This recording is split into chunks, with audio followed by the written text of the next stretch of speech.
Hello and welcome to this week's episode of Quakes Exclusive. Coming up on today's show, we'll explain how outside back Miguel Trauco has stepped up recently. Plus, Carlos sits down with him to talk about his first full season with San Jose and his big goal last weekend. And we'll explain how the team can bounce back against FC Dallas on Saturday.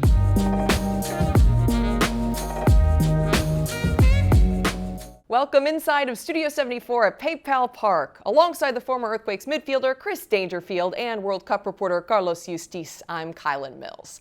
The San Jose Earthquakes drop a 2-1 heartbreaker to LAFC at BMO Stadium. They were just moments away from getting that point on the road when the Quakes gave up a penalty kick in the 95th minute that would decide the match. Carlos, what was your evaluation of the Earthquakes' play in this one? I mean, the very first thing is just that hard feeling of like it's so close again, and especially this one because he was going to be a tie again, and I think there has to be at this point some mental frustration of thinking that every single time you're on the road you can't get the result.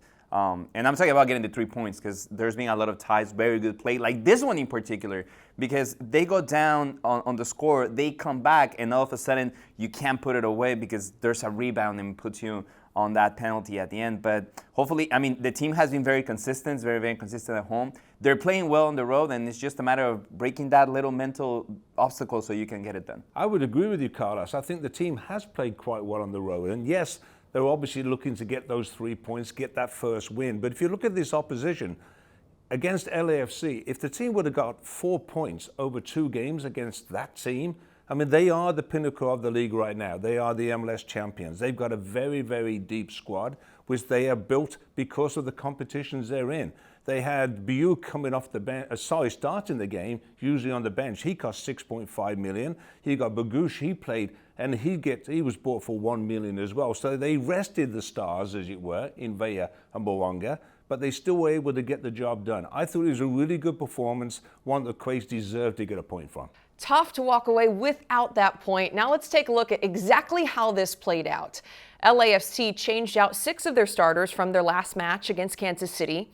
In the 3rd minute, Stipe Butte gets the ball inside the 18, cuts it right, puts it away far post, 1-0 LA lead early. Yeah, and it's really unfortunate because it's one of those things that you come onto the road with that warrior mentality that the team has been talking about, and really early you get down on the score, and particularly on this one because Paul Marie has been doing such a fantastic job along the season, and so has Jonathan Mensah. And on this one, it feels like he's a little late to get to that ball. Then Mensah, the ball goes on between his legs, and that's why JT can have a good touch on it to put it away. Good news, the Quakes bounce back. In the 52nd minute, a short corner, Christian Espinosa's cross is blocked. Miguel Trauco with the half volley, and it bounces in far post. San Jose equalizes. Do you think he meant to cross or shoot that one? It was a cross. Come on. As a player, he's looking just to chip that ball far post, bend it away from McCarthy in the LAFC goal. I think the plays sort of stopped briefly with the possible handball shout on the cross from Espinosa. Everybody stopped. It was definitely a cross come in, the awkward bounce. But, I think the team deserved that goal from their second half performance. And also Trauco himself, I think he deserved that goal because his performances of late have gone to another level. It looked like the Earthquakes were going home with the road point. 95th minute, ball bouncing around the edge of the 18. LAFC players start yelling for a penalty. VAR review determined there was a handball. The PK is awarded. Former MLS MVP Carlos Vela steps up, puts it away calmly from the spot. 2-1 LAFC would be the final. That's a tough pill to swallow. And especially because it comes the way it comes, right? It's a bounce of the foot then into the hand, and that's what gives you the penalty. And it's also on those last minutes. You get those last minutes now every day in modern soccer. There's more and more added at time, so you have to close mentally, and we just couldn't do it this time. Looking at the score sheet, 14 shots for the Earthquakes. They had a couple of chances that were so close. This was another match where it felt like they were so close to breaking through for a second time. How did the Earthquakes capitalize in the final third? I mean, it's just being able to put away those opportunities. I mean, you have that play by Espinosa that just ricochets off the post, and it's a game of inches. It's being able to put it away, make it count, and even though they created a lot of opportunities, they can't put away. And I'm particularly concerned with the fact that there's been so many dead ball situations that can be put away, especially on the corner kicks. We're creating a lot of corner kicks, and you just haven't been able to score from them. Well, they got one from the corner kick at least. Now, one player in particular who did step up, scored on the corner, and has really been playing well in these recent games is Miguel Trauco, stepping into the starting lineup after Carlos Acapo got hurt.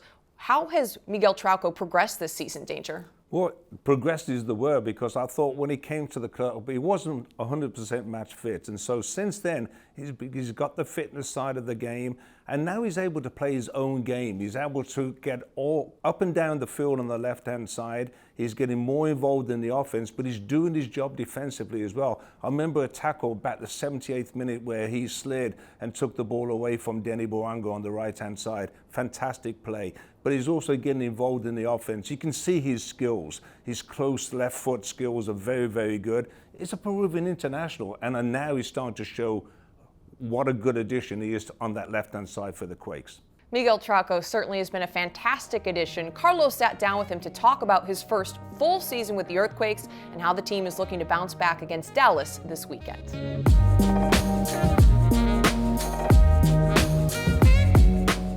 ¿Qué tal, amigos de Quake Exclusive? Nos encontramos con Miguel Trauco. Miguel, primero que nada, primera temporada completa en San José. Vamos a empezar desde el principio. Tú llegas a tomar la posición de un compatriota tuyo, Marcos López. ¿Qué tuvo que ver, Marcos, con tu decisión de venir a los San José Earthquakes? Bueno, mucho, porque siempre uno trata de averiguar lo máximo que pueda de un club cuando hay la posibilidad de ir. Entonces tuve la oportunidad de hablar con él bastante, con Ruiz Díaz también, para ver cómo era ya más la liga, todo eso. Entonces sí tuve bastante información de ellos dos. Y bueno, con eso creo que quedé más tranquilo y bueno, ahora aquí presente. Te tengo que preguntar, porque esto lo quiere saber todo el mundo. ¿El gol contra el LAFC, estabas buscando el centro o se la tiraste a ese palo? Claramente, nunca, no me gusta mentir. Yo quise sacar un centro, bueno, pero me salió mal, pero... pero te salió bien. Me salió mal, pero salió enhorabuena que terminó siendo gol. Y fue como que ayudó al equipo para posicionarse mejor, porque veníamos perdiendo, entonces creo que dio otro aire y bueno, lamentablemente no ayudó en nada con el resultado, pero bueno, ya, ojalá que el próximo gol sí pueda ayudar al equipo. La última, ahora viene otro partido en casa contra FC Dallas, se han visto muy bien de local. ¿Cuál crees que ha sido ese pequeño cambio de local? Y no se han visto mal de visitante, ojo, de visitante creo que han jugado muy bien, pero que han podido salir las cosas del local y no en la carretera. No sé a qué se debe, pero yo siento que el equipo de local juega más agresivo. Creo que eso es lo que hace que al final se den los resultados dentro de casa, ¿no? Y yo creo que si esa mentalidad lo llevamos para los partidos que jugamos de visita, tal vez sería otra la historia. Pero creo que de local somos muy agresivos, agregándole al buen fútbol que tenemos y que estamos con la confianza a tope jugando acá en casa, ¿no? Y bueno, la última que le quiero decir a toda la gente que los está viendo, que ha venido a apoyarlos, que está comprometida con el proyecto y que bueno, que seguramente estará aquí para verlos contra Dallas. Sí, lógicamente, siempre agradecido con la hinchada porque se siente, ¿no? Eso también es un plus que tenemos, que de local la hinchada hace notar la localía y creo que eso genera un poco de presión al rival que a nosotros también nos da esa motivación, esa fuerza para hacer un gran partido. Pues ahora tienen amigos de Quakes Exclusive, Miguel Trauco, con ustedes.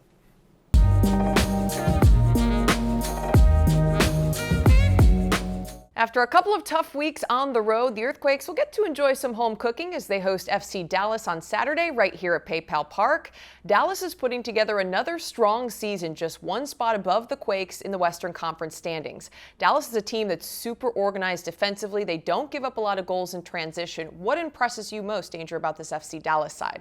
Yeah, they're a good team. I mean, they're very well organized tactically. They will look to probably sit in a low block, especially on the road at PayPal Park. They have some very fast and well tactically organized forwards. When I say organized, they'll play off each other. Velasco on the left, O'Brien on the right. Jesus Ferreira, he's the man, I think, at this particular time. 8 goals on the season, but he has the ability we've seen with the US men's national team and also with FC Dallas to drop back into that false 9, and create space behind him and also create space for those wingers to get involved. So it's a team that I think the Quakes need to be aware of the transition. To your point about Jesus Ferreira, 8 goals through MLS play, among the top in the league, really has embraced that false 9 role. What stands out about Jesus Ferreira this season in particular? Well, I think it's the hot streak, right? Because we know Jesus Ferreira, it's a player that is very fast, he's very technical, so he's not really a target man, he's more of that creation, like Danger was saying, be able to build off each other. And you also need to get lucky. I mean, he's got a really good streak. Even with the national team, goals that sometimes it's a bounce that gets on it, but you have to be in that position. And it's also interesting the connection there because Jesus Ferreira gets to the U.S. at 10 years old, being born in Colombia, now a player of the U.S. men's national team, because Luchi Gonzalez saw something on him. He was able to bring him on a homegrown contract, and now you see the dividends that it's paying for everybody. So it's a really important player for them, and I think that's one of the keys to the game. Now, there are a couple of connections in this game, as you mentioned. Head coach Luchi Gonzalez used to be the head coach of FC Dallas from late 2019 to 2021. Also, Carlos Grueso played for a period of time for FC Dallas, and Luchi was the academy director there as well. Now, Danger, how does it impact your approach to a game when you're playing against a former team? Well, there's always something a little bit extra, right? And I think that, importantly, I think Luchi knows the club, the way they like to approach games from the academy all through the way through the system, because he's been associated with FC Dallas for such a long time. He will be able to know the little, maybe some of the set pieces, for example, how they like to approach a game on the road and at home. And then you've also got a player like Carlos Grueso, who was such a key player for them while he played for FC Dallas. And I think a player that's made such a difference for the Earthquakes and the way they play. I thought even against LAFC last game, he was instrumental in the way they came back in the second half. He plays that role very well, the defensive number 6, allowing Jackson Ewell a little more freedom in the game overall. But those two players, as always, I think they'll be looking to just play a little bit extra because they're playing against their old team, FC Dallas.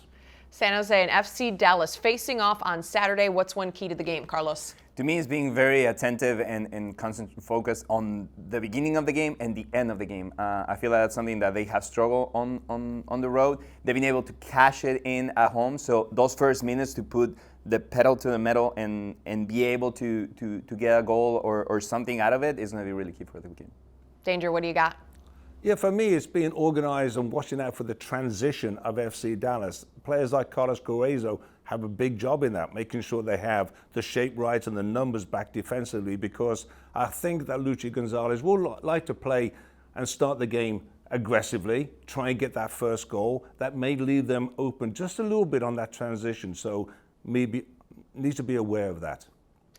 My key for the Earthquakes is to get some production out of the left side. Defenses are so focused on Christian Espinosa because of the MVP caliber season he's having. There is some space on the left to create some offense. No one is taking advantage of that, especially right now with Cade Cowell off with the national team.